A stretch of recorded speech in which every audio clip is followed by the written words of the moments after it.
let's get into our next scrutinizing Nick sort of topic. Not really, but we're going to move into the Race to World first. It's week 1 reset happened today for NA, and we've got some updates about what's going down.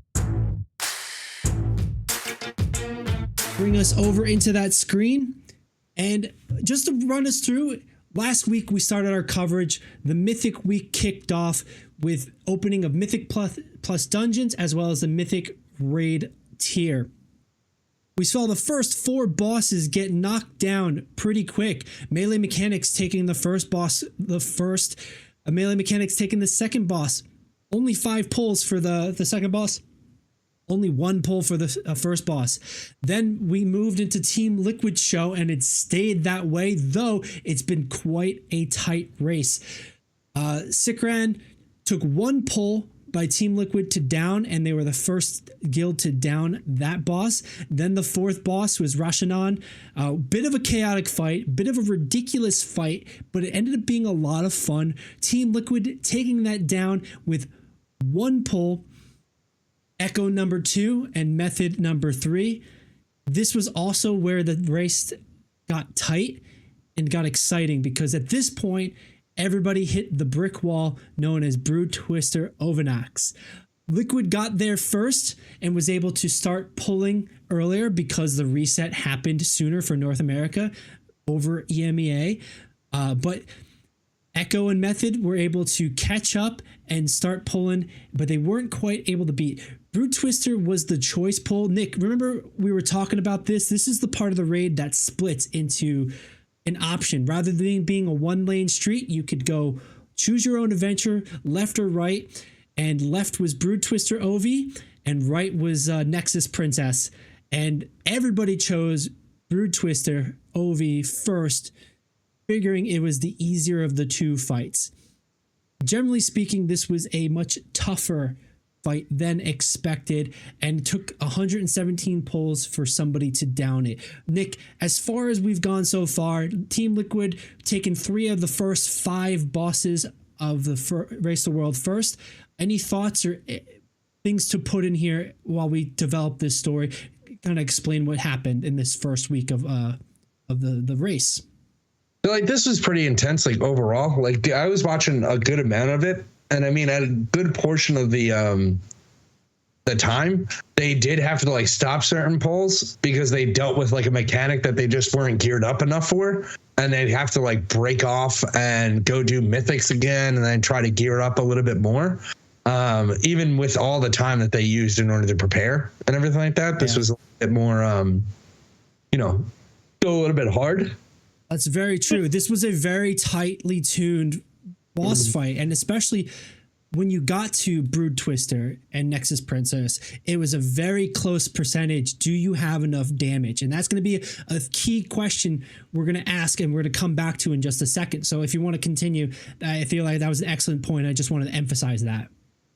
Yeah, no, I mean, like, so they were doing that, but then also they just kept trying like new strategies after a while, right? Like, once we got to certain bosses and stuff like that, certain strategies came out of the work. And even then, like, doing some of these strategies while the boss was getting nerfed because they're doing certain strategies, right? Like, and they end up doing, even though the boss gets nerfed, they still end up doing the strategy that they shouldn't even be doing.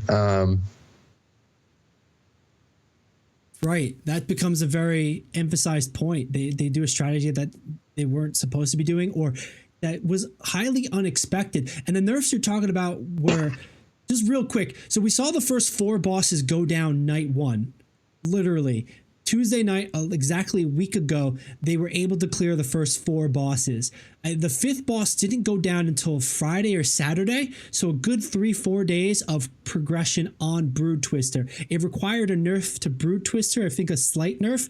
I can't remember what it was specifically that they did, but I do remember that on the other side of things, they ended up nerfing Nexus Princess, I think 6% HP nerf. And still, that, going into it in just a second, that was a nerf fight, and it was still super duper tight for that fight specifically.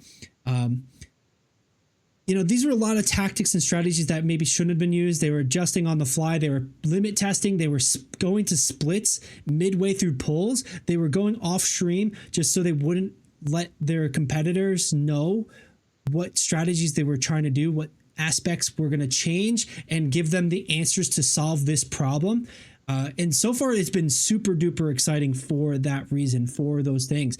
But I want to bring us next to the biggest part of this, the part of the raid, the boss that's going to be, I don't want to say the most memorable, but has definitely shown to be an absolutely crazy boss and not being the last boss here. And that was the sixth boss, Nexus Princess Kaiveza.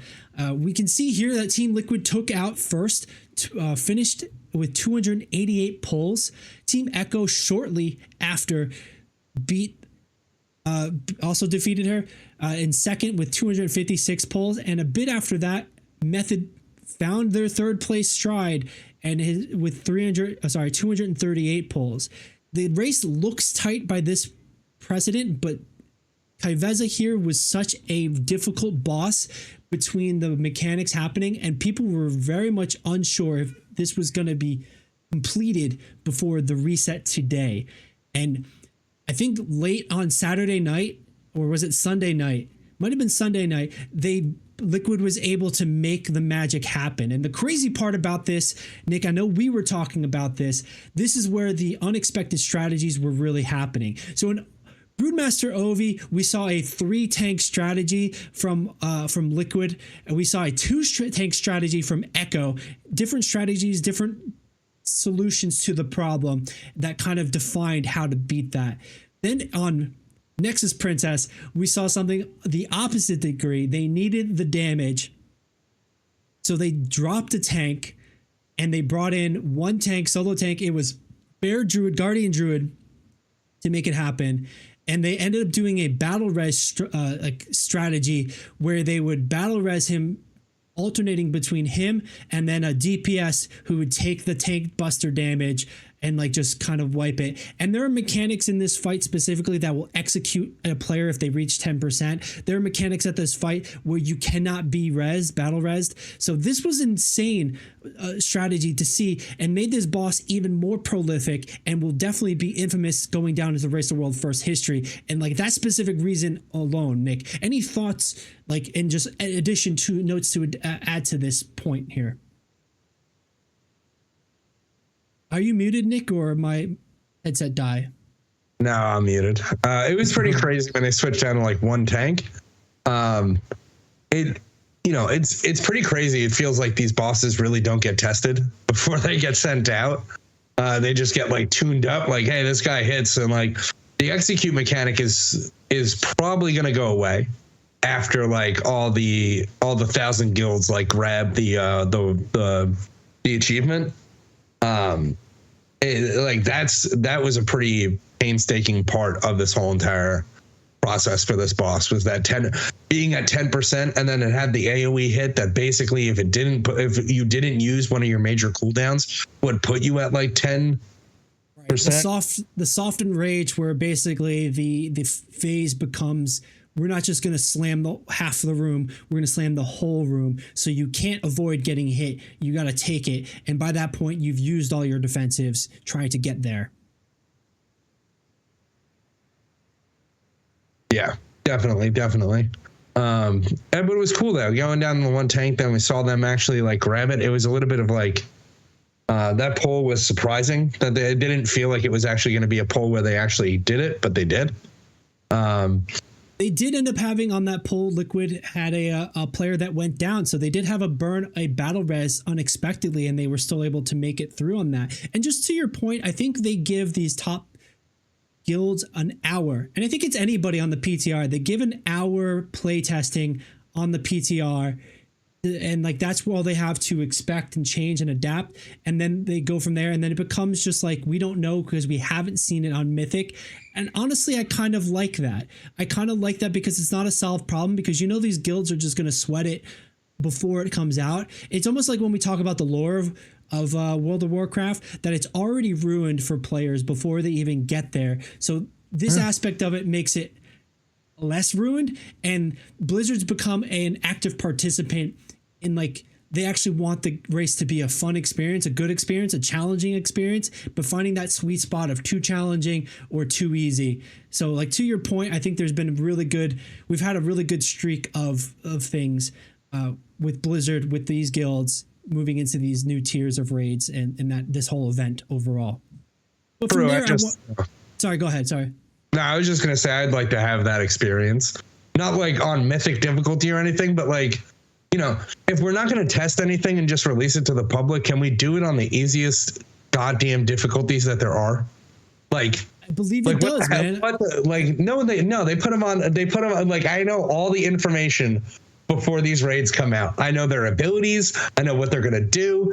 Why do I know that? And it's not the hardest difficulty in the game. You know, like that's my point. Like, why can't I have a nice little, hey, you know, I'm showing up for, you know, Tuesday, the raid's just opened, let's go do it. You didn't go read that. You didn't do your homework. Sorry, dog. And it's the easiest raid difficulty. So like, so it's weird. Just release all of it. Like, I don't like how they get their own special experience. You know, I think that's an argument. I think it's a bit of a moot point. I do feel like it encapsulates the spirit of this event anyway, but more specifically, the spirit of this event, going into some details. Hey, Billy here. Wanted to take a quick minute to let you know a few different things. If you enjoyed the video so far, please consider liking and subscribing. It really helps us out and it tells the algorithm to share it with more people. You can find the Esports Meta live every week on Twitch and YouTube. It's where we film the podcast or hang out, play games, and chat. If social media is more your vibe, check us out on Instagram, TikTok, Threads, or Twitter if you use Threads. Does anybody use Threads? This is a video game community that's excited to talk about esports, so jump into the conversation. Of course, you can find more videos like this here on YouTube. Just hit that subscribe button right there or there. Thanks for watching, and let's get back to the show. But let's get into the last part about this, literally updating where we're at in the Race to World First right now. And specifically, we're going to be looking at the last boss style, standings, where we're at. We've cleared Princess, not we, but the guilds have cleared Princess, Nexus Princess. They've cleared the Silken Court, which was another raid that was mechanically crazy and thought to not be able to be down this reset. Guess what? It's been down before Tuesday, before the reset, and now we're seeing the start of polls for Queen Ansarac, the final boss here. Both Echo and Liquid have gone offline earlier today. They might be live again. It's showing here right now they're live, but I don't think they've updated the poll count. Maybe it's just the analysts and the talking heads talking about it currently, but we've got 4 polls for Team Liquid at best of 83, and then I think this happened late last night, and they went off stream afterwards to gather information for themselves. And then Echo at 10 polls, getting it down to 77%. I'm sure these polls were more just for information for themselves to try to figure out, and they didn't want to give away the competitive edge. And now Team Liquid does have an edge because they're through the reset. They don't need to wait. Team Echo, I believe it has to wait until reset before they get back in it and doing their splits. Nick, how does this look for you? Team Echo and Team Liquid in neck and neck. They're kind of leaps and bounds ahead of everyone else. The next closest is Method on the Silken Court, the boss previous. A Chinese guild after that, another Chinese guild. 2 bosses back, still on Nexus Princess. What are you thinking is going to happen in this last boss? We're not seeing a lot of polls. We don't have a lot of information. At best, we're getting like this imprint of what's potentially possible. But we have these 2 guilds at the same point, but Echo at a disadvantage for their EU reset happening, whereas Liquid's already happened. I mean, I think like Liquid's at the disadvantage because they just stopped sooner and just went towards Mythic again. Like right now, they're just running Mythics just to try to like gear up item level and stuff like that. But that item level could be an advantage because it's going to be, we saw how tight the other bosses have been. We saw how Nexus Princess barely completed with a 1 tank strategy. We saw how Silken Court barely completed before Enrage, as Enrage timer sort of happened. That extra eye level could be the difference of DPS and meeting those DPS checks. Yeah, I mean, 100% true, you know? That's pretty much what the goal is, right, is to get, geared up a little bit more, get that extra 2 eye level just so they can survive one extra hit, right? Just like the difference on the boss we were talking about before, just getting your eye level up is the difference of, blowing your cooldown and being at 11% versus being at 10%, right? Where you just instantly die. So like, that's it just helps overall. And only doing 4 polls, obviously they grabbed some information from Echo, right? And how far they went with the almost going 5% almost. So yeah, 71%, I believe. Yeah. So yeah, like they grabbed a little bit of that information, and now they're just looking to, we don't have the health, or we don't have the eye level to like do this. So that's the way it seems like for me. Right. And right now I just tuned us into the Team Liquid stream right now, where they're doing Mythic Plus splits and whatnot to just, try to get the gear, try to push for that eye level aspect. We don't have much information because neither guild wants to reveal that to the other. They want to keep that competitive advantage of their strategy, getting there first. It's going to be a close one. It's a tight one. It's already a little bit controversial, but then also very interesting in strategy, very unprecedented with opportunity as far as who's doing what, when, and how. And it's been a very cool, interesting fight. Right there, Boomy was just summoned to the raid, it looked like, out of Arakara, M+10 for some reason. Interesting to see what might be happening. They might be doing a split, just trying to like push the gear their way.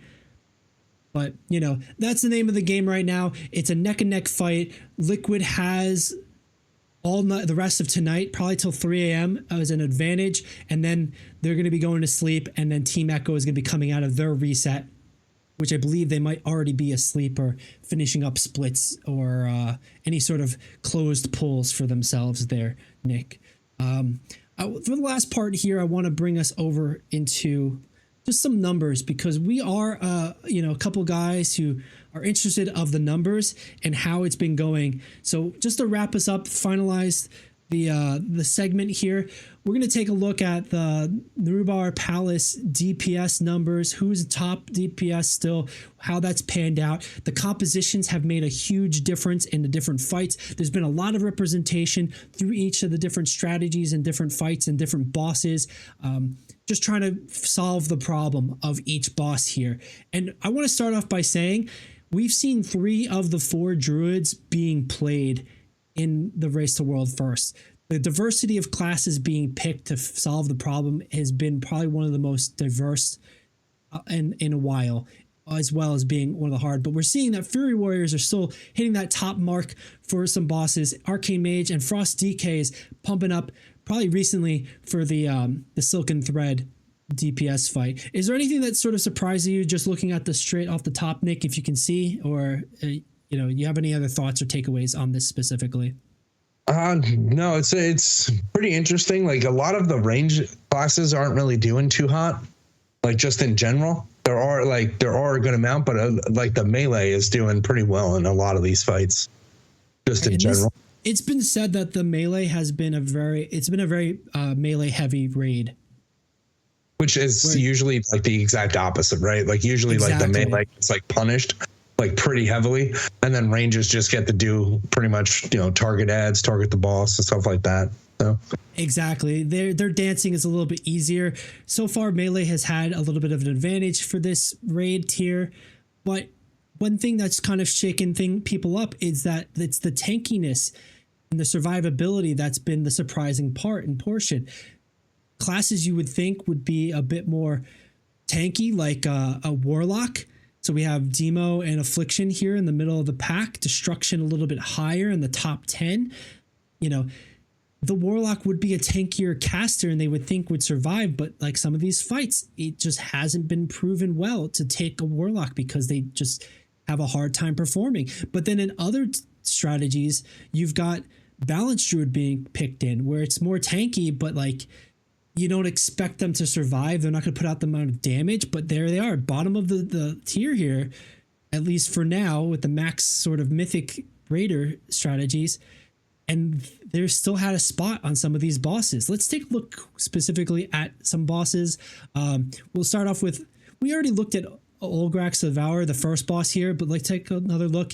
And this was one with a two-phase thing, but first and foremost, it's so drastically pronounced. 200,000 DPS difference between Frost Death Knight and Havoc Demon Hunter for that cleave. This is a single target phase leading into an AoE add phase, and Frost DKs have had their specialty just pushed for that sort of fight.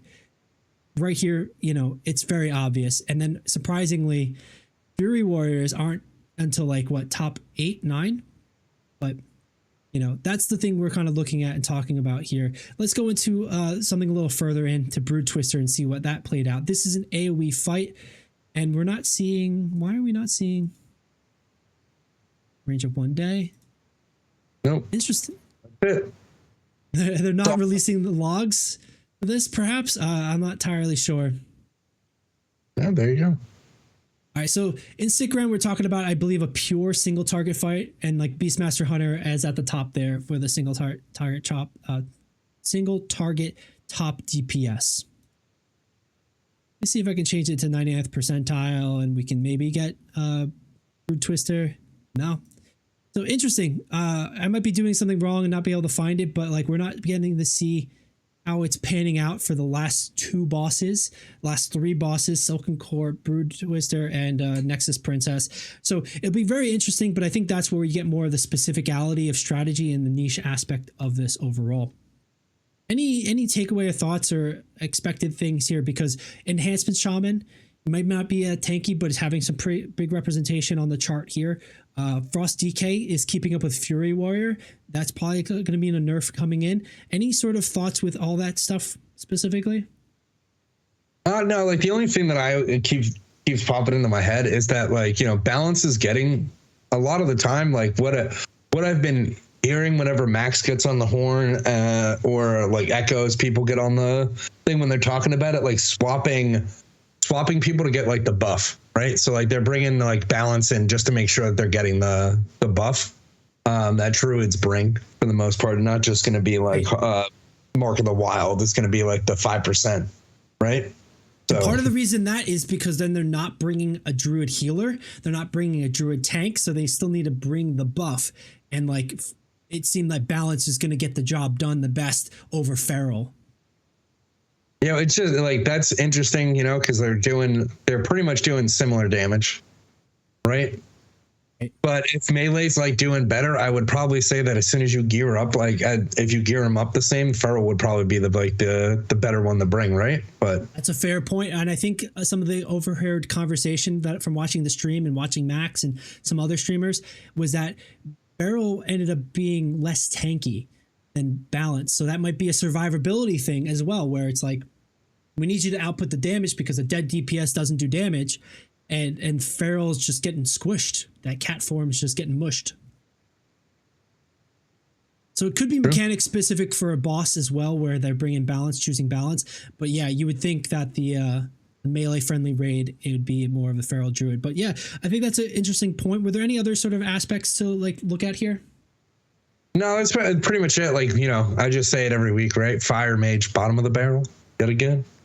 Like, it's like, but you know, it's going to change as soon as like the next raid tier comes out, right? Like, it's probably going to be jumping up.